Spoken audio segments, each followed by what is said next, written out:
Today I'm going to show you how you can open a Master Lock number 5 padlock with a soda can. The Master number 5 is one of the thicker padlocks that they make. It's got a very large shackle, and inside you can see that there's a wafer that moves back and forth when you turn the key that fits into the groove on the shackle. Now, as you can also see, there's another groove in the other hand side of the shackle, and inside that hole is another wafer. So they both need to be turned open to remove the shackle. Now, you've probably seen a lot of other videos that have created the shims for a Master Lock combination lock, and these shims are pretty much standard. You can make them out of any soda can, and I'm tracing out the design for mine, which can be improved greatly, but it doesn't really need to be that complicated to open this lock.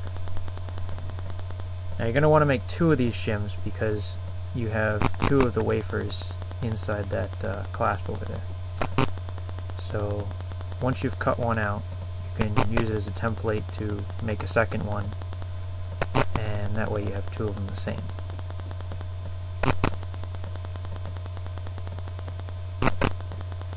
Now, you want to be careful when you're cutting into the aluminum not to make a slit towards the inside of that rounded end right there, because if you cut in right there, when you turn the shim later, it's possible to cut the aluminum and then break it off into the lock. So you want to be really careful when you're cutting it.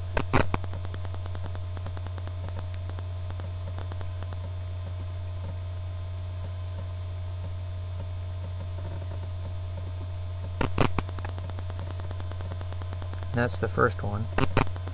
Cleaning up a little bit.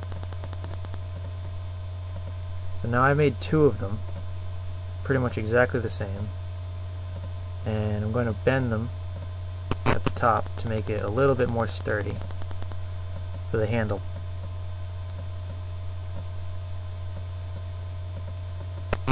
Now, this doesn't have to be perfect, but you do want it to be a little bit sturdier than flat metal, because this is the part that you're actually going to be holding on to when you shove it into the shackle area.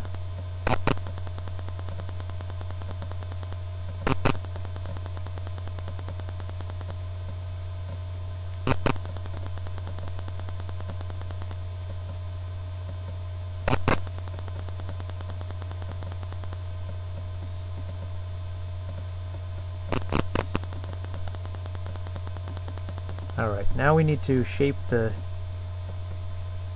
rest of the Coke can to match the curvature of the shackle itself. I used a regular pen. You can use a straw or the edge of the shackle itself. You just want to make sure that it's round so that it can fit into the groove easily. And you're going to want to do that for both of them.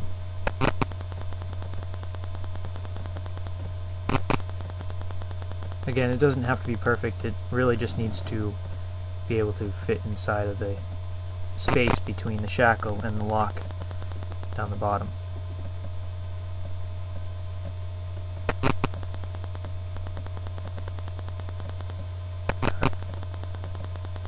So as you can see, you're going to aim for inside there. Now, because you can't just put the shim straight in, you're going to put it in on the outside of the lock, as you'll see here in a second. As you slide it in, you just want to push down and kind of ease it in, and it should slide pretty easily because there's a lot of space in this lock. Now, I've made the handles a little too wide, so I'm just going to trim those off so that I don't have to bend it, because if you bend it, you tend to break it easier, which I have done in the past. And then, I mean, if it's your lock, you can get it out, but if you're trying to open a lock that for like friend, you know, You don't want to leave the piece of metal stuck in their lock. Now, you have to easily turn it around, and if it's giving you any trouble, just kind of push down on the clasp a little bit to give you a little less friction against the inside. As you can see, I'm just kind of tapping it so that it rotates.